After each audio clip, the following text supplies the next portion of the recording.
ci manifestation yi du takk der ñoom ñoo leen faat mais ay drone pour la première fois ma dégg ko Sénégal moom moo doon boom ñi nga xam ne ñoo di xale yi te yow loolu ban jàngat nga ci am ak kàddu yi nga xam ne yëkkati na ko ban gravité la am. Alors, non, avant d'aller au fond de ma pensée. Oui. bu ñëw ci forme bi.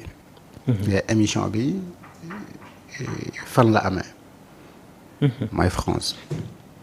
est ay caméra wu télé bi ko def ak ay caméra maanaam ay techniciens am la ñu déplacé. mooy première question. deuxième bi mooy bu fekkee ni déplacé wu ñu ces techniciens. journaliste bi déplacé wu na. bi ñu yeggee ban logistique la ñu utiliser. pour tourner donc l'émission. ba léegi maa ngi ci mbirum koppar rek. Combien le billet aller-retour logement ak nourriture transport ak yooyu yëpp coûté à la personne bi nga xamante ni moom moo présenté émission bi. Alors ginnaaw émission bi ñu koy diviser est-ce que am na sponsor. j'ai pas vu. donc lan moo waroon nekk modèle économique bi ak pertinence su def une émission bu nga xamante ni da ngay déplacé wu dem ba France ak aujourd'hui technologie fi mu toll. À travers vers Mixicall on peut faire une excellente émission sans me déplacer wu bu fekkee ne émission bi naturellement amul sponsor. y a rien à gagner là-dessus donc jaralul ma def yenn déplacement yi on est très d'accord n'est-ce pas. Oui, on est d'accord. Alors donc. lan moo wundu ak lan moo financé donc le tournage de cette émission là c'est des interrogations yoo xamante ni dañ koy poser moo tax tout à l'heure may alerter. mais attention. La France peut utiliser des Sénégalais pour faire de la manipulation et à travers donc ces Sénégalais-là ñu bëgg changer la perception wala l'opinion nationale mais heureusement qu'aujourd'hui les Sénégalais sont bien formés et bien informés kenn mënatu leen manipuler parce que yow mi leen di jéem a manipuler ñi ngay jéem a manipuler ñoom ñoo la gën a yeewu téeméeri junni yoon ndax kàddu go yëkkati derrière xam nañu ndax yaa ko xalaat wala xalaatoo ko et yooyu nag bu ñu demee ba jamono toll foofu yow mi nga xamante ni tu fais semblant d'essayer de manipuler yow moomu yow yaa war a def ndànk maintenant nag dans l'émission moo am ay propos yu grave yoo nga xamante ni dañ ko ci yëkkati na ko carrément parce que quand même Makhtar ay doomu aadama ñoo ñàkk seen bakkan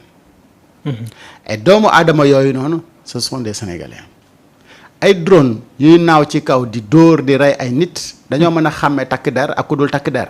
oui c'est ça. lu tax pourquoi ñi nga xamante ni ñoo doon faatu. mooy ñi nga xamante ni ay civil rek la ñu. nee nañu ay manifestations lañ pourtant ils sont 80 et quelques. oui. alors donc aujourd'hui su fekkee ni un Sénégalais. jóg na wax. ci moment bu nga xamante ni dañu bëgg loolu mu leer. pour rappeler que ni amnistie bi dafa ñëw effacer li ñuy wax. des faits politiques. mais amul ci àdduna benn loi wala benn texte moo xamante ni bind nañ ko ne da ngay amnistier ay crimes donc les crimes kenn mënu ko amnistier te loolu. ba gaa ñi dugalee loi interprétative bi ñuy doon interpréter li nga xamante ni moom mooy. amnistie bi mais conseil constitutionnel daf leen tontu lu leer. ponk bii moom. jarul xaar suba mën ngeen ko commencer léegi mooy li nga xamante ni moom mooy les crimes de sang kooku kenn du ko amnistie donc jëm leen dem xool ñi nga xamante ni ñoom ñoo ko rey léegi Cheikh Yérim nag xamal nañu ne. ay drone moom moo rey xale yi. loolu piste la. donc Cheikh Yérim bi ko gësam. mu wax la kan moo jënd drone yi. carrément fan la ñu teg drone yi. kan moo doon pilote drone yi parce que drone moom du jékki-jékki rek naaw. ña doon naawal drone yi ba tax drone yooyu du rey ay nit. mais xam nañ ne un parti de l'opposition ne peut pas manipuler des drones surtout ay armes yu nga xamante ni day mën a rey ay nit. oui donc moom mi nga xamante ni jege woon na gaañale ba xam ne drone moom moo rey ñi dee mais kooku donc am na lu nga xamante ni xam na ko donc piste la pour man. bu fekkee ne li muy wax dëgg la bu fiable moo xamante ni enquêteur bi mën na ci sukkandiku pour mën a identifier ñan ñoo fexe. ba 80 et quelques personnes yooyu noonu gaañu. effectivement. loolu benn la. ndonte nag man je ne suis pas convaincu ci li mu wax. oui. parce que Cheikh Wade mi yëkkati fii drapeau ci unité 20 ci croisement 22 bi. croisement 22. ñu ne ko tëll bal mu daano. mais kooku ñun ñëpp gis nañu ne du drone loolu moom jarul xaar. Bignona gis nañu ko fa faatu. et autopsie bi mu ñëwee lu mu génne mooy la plupart du temps ñi nga xamante ni dañu dee bal moom moo leen rey. donc Cheikh Yérim tey bu ñëwee. ni ñu jéem a gëm loolu nga xamante ni du dëgg mais da ngay comprendre ci mbir mi ne. li xew am na lu mu ci xam. léegi lam ci xam noonu comme dañuy l'enquête nañu ko woo gësam ko mu wax la nga xamante ni moom la ci xam. et puisque ce sont des Sénégalais ñoom ñoo fi dee mais nañu xam mais rappelons une chose. Cheikh Yérim moom moo fi defoon sorte ne s'il faut 80% des Sénégalais ñu dee 90% des Sénégalais ñu dee. pour ñu àtte Ousmane Sonko il faut le faire. oui moo ko fi waxoon. pour une histoire de. bu amul bu dul dëgg. attekat bi ba mu ñëwee atte sax daf ne lii yëpp ay kàcc la ay fen la. te ci njëlbeen bi ki njëkk a enquête daf na leen lii ay fen la. ñu indi scientifique bi ne ko yow yaa ñu mën a wax ndax am na wala amul mu ne amul du dëgg. sëriñu ndaw si génn ne ndaw si wax na ko ne ko lii yëpp amul ay kàcc la mais yooyu yëpp nga am ko mais nga forcé yow nga génn ne 90% des Sénégalais bu jaree ñoom ñu faatu. pour ñu ñu àttee ko nga xamante ni dañ koo jiiñ ci ay kàcc. c'est grave. mais il faut le faire mais il faut donc tuer kàcckat bi rek. mu jaaxab jarul ngay tuer 90% des Sénégalais. oui carrément. donc cette personne là. bu waxee loolu am position boobu noonu ci un dossier comme ça. mais ëllëg aussi lu mu la wax mën nga ko jàppee ak ay pincettes. mais la gravité donc de li mu wax mooy li mu avoué que ne ñi dee. ay drone moom moo leen rey donc am na lu ci xew kuy def enquête nag piste bu ñu la wan bu ne dama jàpp na da nga ci war a jàpp ba keroog ngay am li nga xamante ni moom ngay wër. fi mu toll nii. ku jàpp Cheikh Yérim jàpp nga ki nga war a jàpp. pour enquête. ku bàyyi Cheikh Yérim jàpp nga ki ñu war a jàpp pour enquête. dama jàpp na nag. comme c'est un Sénégalais. mais heureusement que établi ailleurs bi muy wax loolu xam na bu baax ne. bu fekkoon fii la toog Sénégal wax ko. le lendemain. mais enquêteur bi da koy woolu. donc émission bi c'était bien préparé. ah oui mais bien sûr.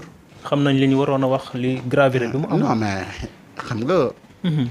émission nag day am protocole d'entretien. oui donc le protocole a été établi. bu fekkee ni émission bu sérieuse la. wax ci yenn angle la ñuy wax actualité bi lan ak lan la ñuy wax et cetera et cetera. lui personnellement il se prépare pour ses réponses. et même bu fekkee ne nekk lu muy bind tee ko mais ci boppam sur chaque point.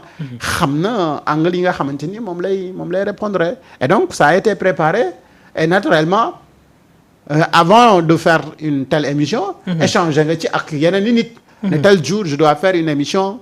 ak telle personne telle émission et lii ak lii dañu bëgg a waxtaanee et lii ak lii dañu lii. si je ne me trompe pas ci même période bi il y avait un conseiller de Macky Sall qui était très proche de Macky Sall. qui a effectué effectivement benn voyage si dëkk boobu ñu nekk. sama xel sax mën naa njort ne moom tamit xam na li xew. te si wax yu mel noonu moom tamit parfois dañ ko ci doon faral di dégg. donc nga comprendre que ni. du lu ñu xëy rek def mais lu ñu yàgg togg la. et période bi ñu ko defee également ça te montre li nga xamante ni moom moo xew. et ci contenu bi ba léegi. mais yemul rek foofu. mais vous n'avez pas remarqué que ni Cheikh Yérim. a essayé de manipuler et de diviser ñi nga xamante ni ñoom ñoo nekk au pouvoir. oui il a parlé même de dualité. de dualité imaginaire ci boppam moom kese la dualité boobu am. dualité boobu muy wax. ci boppam rek ku xam Diomaye xam ne ba àdduna du tukki. du opposé wu contre Ousmane Sonko. mais pourquoi il s'intéresse ci Ousmane Sonko ak Diomaye divisé wu à chaque instant bu génnee même interview bu mu def da nga gis que ni day insister. ci jéem a xool nan lay jaxasee Ousmane Sonko ak Diomaye dem na sax ba ni Macron mu ngi gisante ak le président Bassirou Diomaye Faye ngir jox ko ay directives ngir mu jigee le président Macky Sall pour mu jox ko xam-xamam. c'est ça la mission. la mission de Cheikh Yérim. c'est ça essayer de poser le débat ba def ci xelu ñenn ñii ne mais président Diomaye. mu ngi dox en contre-courant ak li Ousmane Sonko di dox loolu c'est faux. ku la ko jéem a gëmloo weddi ko ba teg ko ci suuf bi nga xamante ni. président Diomaye mu ngi dem France dañu ne Élysée moom moo dox pour président Diomaye rencontrer le président Macky Sall mooy supposé rencontre bi nga xamante ni moom lañ doon wax. ma ni naam gars oui président Macky Sall am na droit demander audience à son président de la République. C'est un Sénégalais pour rencontrer ko. mais nag su ko bëggee gis palais de la République bu Ndakaar moo ngi fii na bind demande am ñëw te buy ñëw na indiwaale Amadou Sall moom it c'est un Sénégalais. xalaatu ko mën naa bokk ci rencontre bi. loolu it Sénégalais yi dañ koy xaar. mais lan moom mooy ndeyu ngay xaar ba président génn réew mi yor agenda am di dox nga ne da nga koy kojaale pour waxtaan ak moom président de la République kenn du ko kojaale. soo ko soxlawee da ngay bind mu recevoir la ci palais bii. bu la neexee sax ñun mën nañoo cotiser passe bu dee amoo billet. ñu jëndal la business class wala first class daal nga ñëw. nga rencontrer le président de la République bu fekkee ni loolu moom Macky Sall mën na ko def na ko def.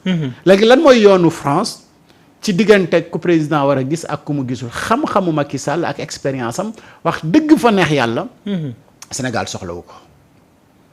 c'est quoi l'expérience de Macky Sall mooy tous les contrats signés sous Macky Sall Sénégal daf ci perte expérience boobu noonu bëgguñu ko.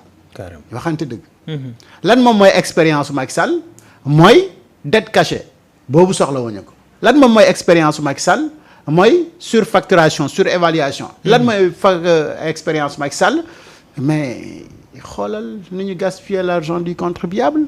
lan mooy expérience Macky Sall mais xoolal li nga xamante ni moom le Sénégal amoon comme opportunité ak moom fi mu ko yóbbu cette expérience là mais soxlawuñu ko. oui.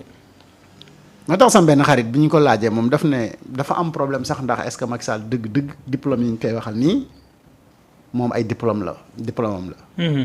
parce que mun nangu naa sax ñaari contrat ñett ñu nax la ci. waaye contrat yëpp. est-ce que am na expérience bi. bu fekkee ni yow nga nekk ingénieur. ci domaine yi nga jàng sax contrat yi dañ la ci nax. mu ne est-ce que dëgg neexul ba neexul est-ce que kii diplôme yi ñu wax ne moom la am ni yu mu am la. mais cette expérience là. le président Diomaye Faye soxlawu ko ci Macky Sall. carrément donc les limites de Macky Sall les Sénégalais dañ ko xam un président limité après on n'aura pas besoin de partager son expérience ak suñu président bi nga xamante ni moom moo la ci wuutu. Macky Sall bu ñu koy soxla ba di ko soxla c'est pour des enquêtes. li mu xam ci ñaawteef yi nga xamante ni moom la fi am te bépp rapport bu nga xamante ni càmbar nañu ko. moo xam CENTIF lay doon moo xam Cour des comptes la moo xam bu FMI def la moo xam bu UEMOA def la moo xam képp ko def rapport gis nga ay ñaawteef yu nga xamante ni boo ko wëree ba si njeexantal ga da ngay gis ne complicité wu Macky Sall moo ngi ci biir. oui. alors des choses comme ça. mais c'est vrai Cheikh Yérim bu ñu bëgg a toog di ñu gëmloo na wëy Macron sax wax na Diomaye ne na gis président. ki nga xamante ni moom la Sénégalais yi 54%. ne ko yow on te veut pas. oui. mais ñooñu nga bëgg leen gëmloo ne waa ji. mu ngi dox pour daje kooku c'est pour nga wax Sénégalais yi ne non seen président bii nii doxul ci yéen li ngeen bëgg. et ça c'est faux. exactement président Diomaye ak Ousmane Sonko. mais ñu ngi ñoom tous les jours ci lan mooy avancer loo Sénégal donc fu ñu dem fu ne fu Ousmane di dem fu président Diomaye di dem kenn ku si nekk xam na lan ngay doxi lan mooy sa agenda lan ak lan ngay defi. carrément donc moom bu ñu jëmee gëmloo loolu mais mu ngi ñuy wax waxu nax sax nag léegi nag. dualité bi nga xamante ni mu ngi koy jéem a créer entre président Diomaye. ak président Ousmane Sonko mais kooku day sonal boppam rek mais du ko mos a réussir. jamais il a yombi din président Diomaye wax na la répété na nguur gi. su ma si naroo xuloo wala ma di si xeex wala ma mu dara nara indi lu ñaaw sama digganteeg Ousmane Sonko ma bàyyi ko fi dem sama yoon. te depuis boobu ba léegi ci loolu lay dox. carrément. et maintenant. ku ko wax ba pare jëfee ko mais yow naka nga mën a imaginer que ni man nag ce qui me fait mal. mooy après il essaie de te faire comprendre que. dafa am ñaari nit yuy défendre ñii di défendre Diomaye ñii di défendre Sonko. ñi défendre Sonko ñoom ñooy saaga Diomaye maanaam daal bëgg a jël saagakat yi féetale leen ci Ousmane Sonko. d'ailleurs question boobu sax Maïmouna Ndour Faye moo ko posé. oui ba pare. Maïmouna li wul de infirmé wul wala li mais dafa confirmé. dafa confirmé carrément. Diomaye moom àndul ak ay saagakat maanaam ñu sell ñi ñu baax ñëpp. ñu ngi ci wetu Diomaye. ñu bon ñu terrible ñi ñu ngi ci wetu Sonko. jéem na créer ñaar ñu baax. ku baax ak ku bon ci biir. ba jéem a essayer ne ñoom ñaar ñooñu ñu ngi mbëkkalante. ñëlee intellectuellement intelligemment ñu ngi tontu mais sans ñu offenser kenn mais ñële moom saa suñu génnee ñu ngi attaqué c'est faux tout ça. Ouais. bañ na ko ba biir Pastef ñoom bu ñuy waxante seen dëgg dañ lay wax sa yoon nekkul ci suñuy dëgg. en tout cas ñu nekkee wuñ fi yéen ni ngeen doon nekkee andi jayante. tàqali ko jëwante ñun quand c'est chaud ñu ne c'est chaud quand c'est froid ñu ne c'est froid ñoom seen bopp ñoo manifester demander donc justice pour les martyrs au moment où ñoom ñu génn. di demander justice pour les martyrs.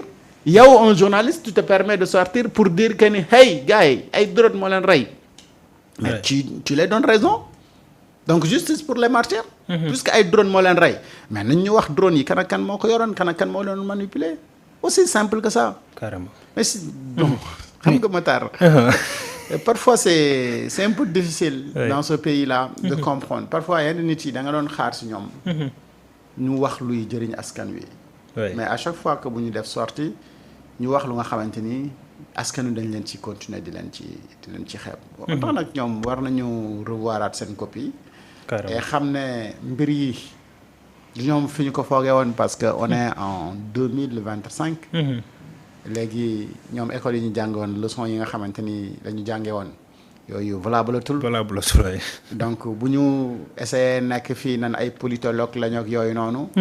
il risque d'être des phénologues. Carrément. Et depuis belle lurette quand même. seen sortie yëpp aussitôt après. gaañ ñi vaar leen wan leen li nga xamante ni ñoo waxoon nañ ko fii contraire wax leen li nga xamante ni du dëgg. te yàlla du leen dimbale sax ay pàcc yu nga xamante ni gars yi nañ nangu ne fii tey wax nañ fi dëgg amuñu ko. amuñu ko. mais quand tu fais un discours et que du am ñaari phrase ñett yu nga xamante ni day niru dëgg. mais tu dois revoir ta communication aussi simple. parce que. communication Matar nit du xëy rek tëb def ko. def ko ouais. saa su bëggee communiquer y a un objectif. bien défini. et c'est quoi l'objectif. donc dans la